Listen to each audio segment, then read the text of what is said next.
So much of the information we get from news is segmented. You hear from one side, one source. At some point, you have to put two things or three things side by side. And the only place you can do that kind of side by side comparison is in a debate. Look at it this way.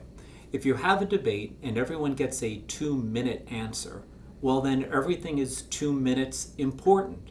No one issue is more important than the other. So one of the flaws we have in debates is it's too structured. Everything is the same. I would almost hope for a debate format where there was no moderator, where it was simply the two individuals alone on stage with a time clock. So you hear from the candidate first, unfettered, unfiltered. Again, the shaping of the question can affect what final information gets out to the voter. But you would also start to make a decision, what is important to this individual?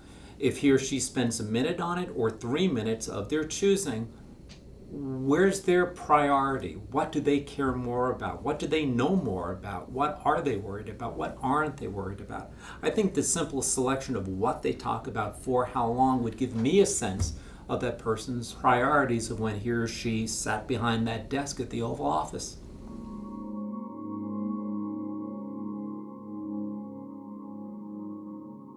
In terms of who determines whether someone is right or wrong, some responsibility does fall on the back of the voter. He or she may actually have to read something in the newspaper the next day and not just settle for what the commentator says at the end of the debate. A debate doesn't alleviate the voter of responsibility. In a sense, it may heighten it. One of the drawbacks I see to having an audience at a debate is it becomes a show. It becomes a wrestling match. It becomes a boxing match. No matter how well-intentioned and how much people want to behave, you'll hear the reaction, and that could cloud the reaction of the voter at home. And I think it can not distort, but it can amplify or diminish the true impact that that debater may have if they're simply one-on-one. The question is always asked, would we simply end up electing the best debater? Would we simply end up electing the best speaker? Well, to some extent, you have to remember communication skill is in the job description. They have to lead. That's their job. And one of the things you could get out of debate is that sense when the chips are down, when there's something that has to be done that is distasteful, like foreign engagement. You can't convince the country in a debate. I'm not sure how much you're going to be able to do it when it's the real thing.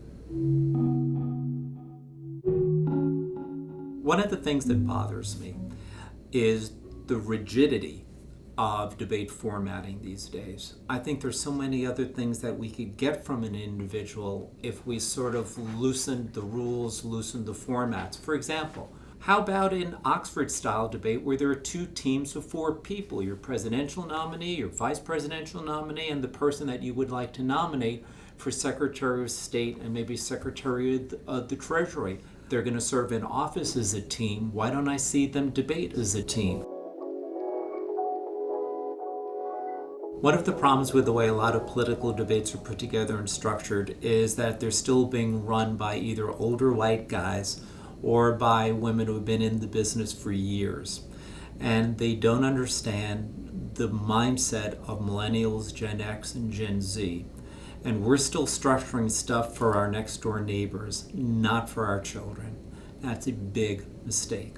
The thought process is different, the priorities are different, the interests are different. And this strikes me as so strange on the network's behalf. They hire people who are supposed to be experts at figuring out what programming will appeal to those very groups I talked about before, and yet they give no thought to what kind of political reporting will appeal to those individuals.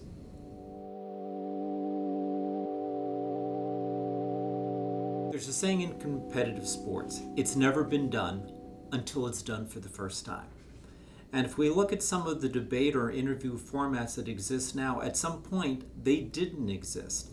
I'm instantly reminded of something that when we agreed to do it, people were incredulous.